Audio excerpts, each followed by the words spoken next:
Mentally or physically, success can be defined as getting up one more time after you've been knocked down over and over and over again.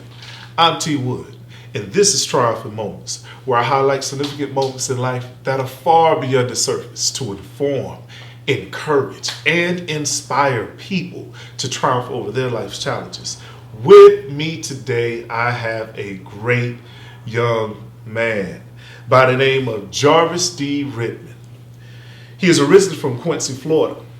He is a graduate of Godby High School and is a senior currently majoring in health sciences at the Florida A&M University in Tallahassee, Florida. He is a multi-talented musician and dancer who is a drum major for the Marching 100 at the Florida A&M University. Jarvis, welcome. Thank you for having me. Absolutely. I tell you what, so you currently, school has started back, so you got classes going and everything like that. So let's say Monday through Friday, what is your class schedule compared to practice? What does that balance look like? Classes on Monday, Wednesday? I have classes on Mondays and Wednesdays and Fridays. Those are my in-person classes. And I do have online classes as well. But on Tuesdays and Thursdays, I usually have like a break in the morning. So that's when I usually go into work at Jimmy Chaz in the mall. So, yeah, that's pretty much what my week looks like. And then band practices every day, 3:30 to 5:30. So you don't really get out of that. So I was about to say, I knew y'all had to put in the work. Where's the part with the push-ups? You got some workout routine, or you get all your work when you go in the band? When I go to band practice, I usually get it in then. So, yeah. Okay. Well, with that said, I want to go ahead and have an idea of your upbringing in Quincy, Florida. How would you describe, your upbringing, just growing up there? How would you describe your growing up there? Growing up in Quincy, it was very like family oriented. So like my people knew almost everyone. Everybody knew my people. It was everywhere I went. It was like, oh, little Rittman, or little Jarvis. Yeah, pretty much. So everybody knew everybody. My parents did a lot with making sure that myself and my sister had the right type of teaching before we went out into the world, and just kind of. They did a great job with leading us down the right path.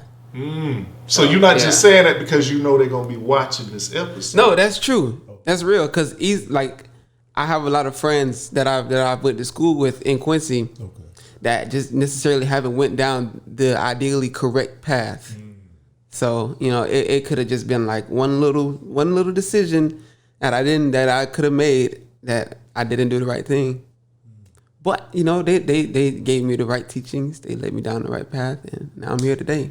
Now, you mentioned that you have some siblings. So you the youngest of? I'm the youngest of three. Myself, my sister, she's 26. I lived with her my whole life. And my brother, I didn't really live with him because he's way older. So he's living in Washington, D.C. right now. So growing up, it was just myself and my sister. But my brother would come into town, and we all kind of keep in contact. So whenever he would come, it's kind of like y'all ain't skip a beat. It was like he never left.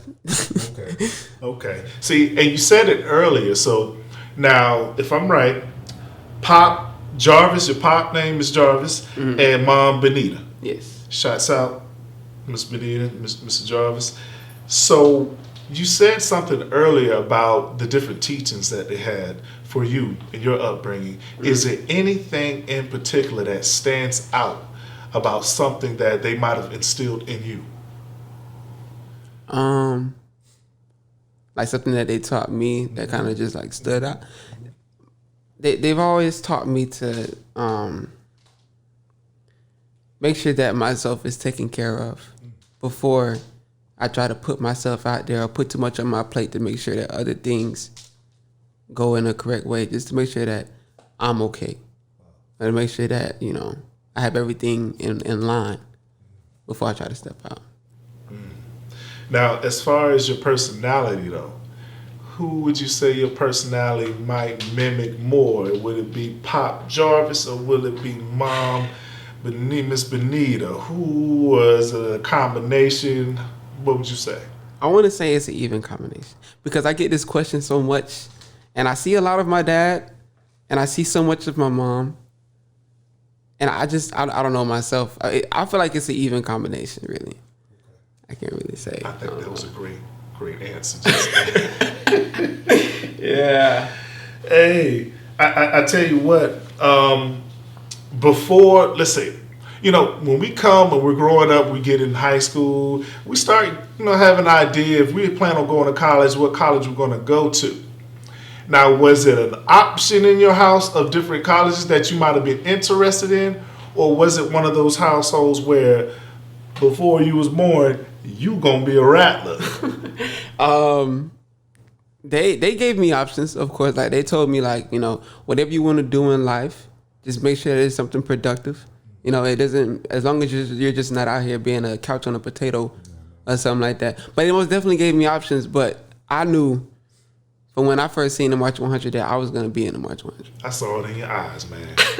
Come on now. Yeah, I just knew that was where I wanted to be. Did you see it? See the March 100 growing up? Every Saturday. Is there any particular, let's say, that stood out to you? Just a moment in time. Was it a time you went to the game with your father, mother, anything like that? I can't really remember because we went to almost every home game, every classic game. So it was just like they were embedded in my head. See, so you are officially, I can say this, you are officially a part of one of the yes, I can say this, part of one of the baddest bands in the land. Yes. All right? What did it feel like when you found out, the moment you realized that you would be accepted and a part of the March 100? When I first got into the March 100? Describe that feeling. Let me see. After my audition, when I auditioned for the band, I have to think back. Because I know knowing you were excited. I know you were excited. I was excited, but it felt like, like finally. Like I'm finally here. I finally get to do what I've always dreamed of doing. Wow. Family excited for you? What was their reaction? My mom was just excited. My dad was excited. My family was like, "Oh, we're here. Like this is the time." Like everybody felt like it was like the time has finally come. It's gonna happen now. Come on, man. And then to take it to another level, you found out that later on that you would be named Drum Major. What was that feeling? That feeling was just like,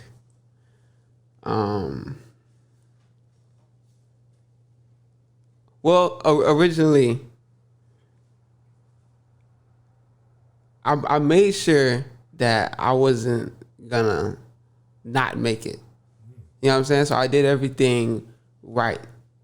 Well, I don't want to say I did everything right. I don't want to make myself sound like I'm perfect or anything. Right. But I made sure that I followed the right steps to make sure that there's no way that I cannot just like miss out on this opportunity. Wow. When you say that, it sounds like to me it translates, and this may be the therapeutic side of me, but it kind of translates like, hey, I knew I wanted to be this. I knew I wanted to accomplish this particular goal. Mm-hmm. So you discipline yourself to take the right steps, mm-hmm. To achieve that. Yes. And when we're trying to achieve some goals and things like that, we have some things that may happen in our life that may cause a little difficulty, mm-hmm. Some challenges. And, we still have to find a way to keep that path pressing forward. Right. Would you say that in your life can you think of some moment or a moment where, it might have been a little challenge for you that you might have faced, as you were trying to take the right steps to reach the goal? It was a challenge. My a lot of people don't know, but my sophomore year, I actually did try out. Well, I auditioned to be a drum major my sophomore year, wow. And I didn't make it. I didn't make it my sophomore year, and we had like little interviews and whatnot. And I didn't make it. I just wasn't the cream of the crop, to say. But I made sure that that second time around, I made sure that everything was in line. I made sure everything was straight. And during that audition, it was just like everybody was like, if you don't make it, I know something. They were like, if you don't make it, I know something. See, that moment that you didn't make it, did you feel like giving up? No. I knew it had to happen. It had to happen at some point.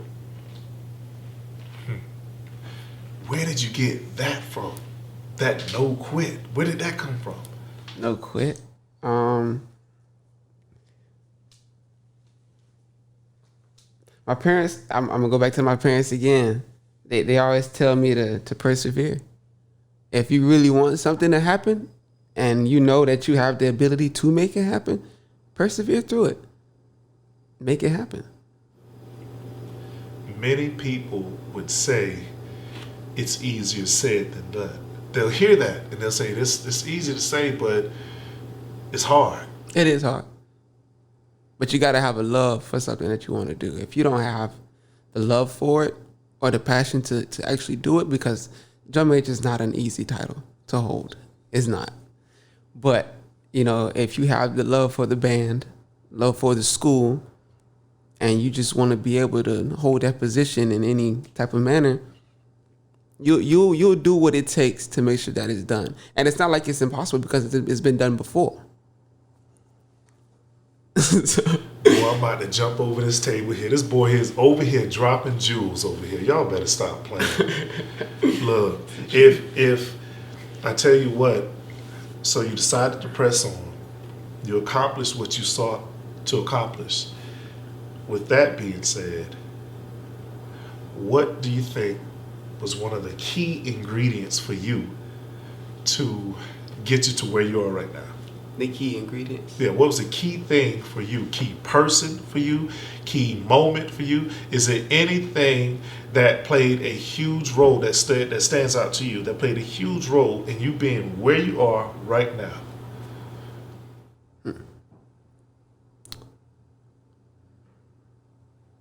Okay. Me and my squad was talking about this just last night. It was me, Nicholas Walker, and Jaden Roberts, and we were talking about how a point in freshman year when there was like something going on with the band, and we were in our pre-drill, our band camp kind of you would call it. We were in pre-drill, and the upperclassmen didn't show up. They didn't show up because they were on strike for whatever reason. I can't remember. I was only a freshman. I didn't know what was going on. So we were there, and then it was just a freshman there, and then maybe like one band director. And we were supposed to get started, but no one was really there. So myself, I walked up to the front, and then we was like, we're going to start stretching. Yeah, I walked up to the front, and it was like, okay, go ahead. Everybody touch your toes. Turn on, little whatnot. Started stretching, and Nicholas and Jana came up there. We just started leading the stretches and everything. Took a lap around the track. Just took lead. And then now here we are, the Drum Majors. You telling me that without any assigned leadership or person in role position telling you all to go do this, do that, take care of what you need to take care of, you're telling me that you took the initiative. That's what you're trying to tell T.Wood right now. Yeah, pretty much. I mean, I'm just telling you that we just did it. Wow. And I'll ask again, what pushed you in that moment to just step up like you did? I saw no one else was going to do it. I didn't know what was going to happen. I mean, we were just like kind of just there in the moment in time. So I was like, okay, we gotta get the day started. Like, we can't just not go through. We can't just miss a day of pre-drill, because then we'll be behind. So I just say, we'll go ahead. I didn't see anyone else was gonna step up and go ahead and just get it started. So I just went ahead myself and did it. You know what? We have also a lot of youth that follow the show. So for the youth that may aspire to either be a part of the Marching 100 at the Florida A&M University, or even to be a drum major? What do you feel are the qualities needed to be where you are right now? You have to be able to listen to, the higher ups, or maybe like your band director or whatever. You have to be able to listen to them. Have a sense of like fearlessness, because when you attain a certain position, you have that certain position for a reason. That's what people tell me all the time. Like, you're a drum major for a reason. You're a drum major for a reason. And I kind of struggle with that myself, knowing that, like, okay, I'm a drum major, but sheesh, like every day. But, I am here for a reason. So that kind of keeps me pushed to, do what it takes to make sure that everything gets done. Yeah. What I say? Be able to listen. Sense of fearlessness. One more thing. I don't know. That fearlessness was something that was too key that I can't let that be glossed over. When you say fearlessness, what does fearlessness? This for all. There is a young person listening that'll be watching and listening to this right now that may be inspired. So, what does just the term fearlessness? What does that look like to you? Fearlessness, in my mind, when I'm saying fearlessness, it can kind of be portrayed as confidence. You know what I'm saying? Like, if you know what you're doing, and you've kind of been in a position to know what you're doing, have confidence in yourself. To not fear messing up, or to not fear anyone that may talk back. Because, everybody ain't raised the same way. But, just fearlessness can be confidence. Have confidence in yourself. And don't be afraid of that. I want to put that out there for all the listeners. You don't have to be ashamed. You don't have to be afraid of the level of having confidence. Like my guy Jarvis said, look, you take that fearlessness and use it to propel yourself forward. Not everybody is going to get or understand you. Mm-hmm. You have to understand yourself, and you have to accept who you are in order to press forward. So many times we spend ourselves trying to necessarily please everyone else, mm-hmm. Instead of focusing on who we are and how we can press forward. When you know yourself, you really can tap into that fearlessness that you were talking about. Right. Right. Now, here's something I want to throw your way, just switching lanes. Just like we have Greek organizations and stuff like that on campus, which I happen to be part of, one of the greatest organizations I find. Oh, okay, I'm sorry. Yeah, so just as we have Greek organizations on campus and things like that, being a part of the Marching 100 is an organization that has a level of love, a level of camaraderie, and the brotherhood, sisterhood. Could you please speak on that? That you experience, that love and that camaraderie, that brotherhood and sisterhood that's wound up in the Marching 100. Mm-hmm. Could you speak on that? You can base on your experience, Yeah. When you're in like any band per se, you're around each other 24/7. So it's like at some point you have no choice but to get to know one another. Got that right. Yeah. So you're around each other all the time. You get to know someone, and like we have different occasions where we have to like kind of lean on each other, because some people may have like a bad day like during practice, and I was just talking with one of the other members, and I seen she was kind of down a bit, and we were kind of pressed for time because we were getting ready for Jackson State game in Miami. And we got pressed for time. All I did, I just kind of looked at her, kind of gave her a little hug, and then she just like smiled, and she went on about the day, and she was fine after that. That's just looking out for one another. You know what I'm saying? Talking to someone will go so far, or just kind of like a little interaction will go so far for them, because we are college students, we are human beings, we go through things in life, and then on top of that, we have to entertain the crowd, the people the world. So it could get pretty heavy. I was about to say, there are days where just being human that you're not necessarily in the happiest or mood. It could just be a day where it's a rough day. Mm-hmm. How do you push through? How do I push through? Because you're here right now. Mm-hmm. Clearly you made it through. You're here right now, smiling. Like, how did you get through? What was useful for you to get through those moments where you really didn't feel like, it might have been just a challenging day, rough day? Well, like you said, moment. It's a moment. It's just a moment. It's not eternal. It's temporary. It's temporary. Better days are coming. So I know that better days are gonna come. And look, young man, Miss Benita, Mr. Jarvis, I just have to let y'all know, y'all have really been raising a fine young man. He's on his way. He's absolutely on his way. I tell you what, you keep that mindset. Don't let nothing make you waver. When you step out of there after college and just, go on forward, don't let nothing waver you. Yes, sir. All right. Now, here's a portion of the show that I like to call, that I created called encouragement for free. Okay? So, no matter if it's something that we've already talked about, or it could be something that you've learned growing up from your folks, but to all of our followers and all of our listeners, what is some encouragement for free right now that you can provide for them, that you can leave them with, no matter what it is? It could be something that we talked about, or something that, like I said, that you've learned from, just your upbringing. But what is some encouragement for free right now that you can provide for that person that is listening and watching this episode and encouraged by you being here right now? Okay.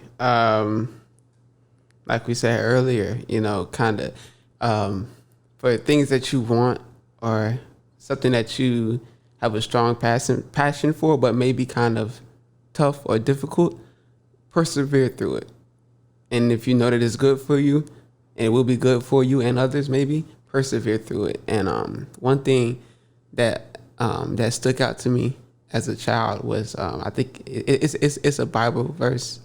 I think it's in 2 Corinthians, but it's walk by faith, not by sight. Man, you over here throwing haymakers. Hey, I got to. Okay, I'm not going to ask you where you got that from, because I think I know where you got that from, Miss Benita, Mr. Jarvis. But young man, you keep that, and you continue to press forward. Mm-hmm. Social media, is there any places on social media that anybody wanted to follow you or just kind of keep up with, what you're doing, going forward? You could follow me on Instagram at bbr.jritt, JRITT. You can follow what I do at the Marching 100 on Instagram, the DHE Marching 100, and Strikers Dance Troupe at Strikers Dance Troupe on Instagram. That's all on Instagram. Yeah. All right, get it right. Get it right. Look, man, it's a blessing to have you here. You are officially a part of the Triumph Moment T.Wood family. You know how to get in contact with me. And at some point in time, we'd like to probably have you here on the show again, on another level, continuing to encourage the youth, even adults get encouraged nowadays by seeing someone persevere like you're doing, mm-hmm. and like you did. Mm-hmm. That's a big deal, and I don't take that for granted. So, as I said before, sometimes in life, you must fail in order to succeed. But one thing must remain certain. Under no circumstances do you ever give up. I am Triumphant Moments with T.Wood. I got my guy Jarvis Rittman with me. Stay tuned for the next episode.